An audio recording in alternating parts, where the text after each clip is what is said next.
আর এই মাদ্রাসায় যারা লেখাপড়া করে লা ইয়ামাসসুহু ইল্লাল মুতাহহারুন, ততক্ষণ পর্যন্ত তুমি কোরআন শরীফ ধরতেই পারবা না, স্পর্শ করতে পারবা না, যতক্ষণ পর্যন্ত তুমি পবিত্র না হবে। তাহলে আপনারা বলেন তো, আপনার সন্তানকে আপনি অপবিত্র হওয়ার শিক্ষা দিবেন না পবিত্র হওয়ার শিক্ষা দিবেন?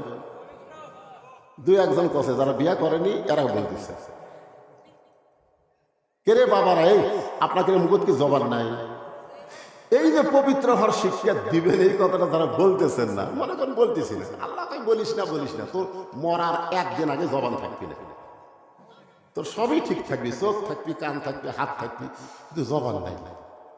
সবাই বলবে আরে লোকটার সবই ঠিক আছে রে, জবান নাই। জবান কেন নাই? মানে মরার সময় আর কলেমা নসিব হবে না, এই জন্য মরার আগে আল্লাহ জবান কাড়াই নেয়। এরকম লোক আপনারা দেখেননি? বিশ্বাস করেন যে লোক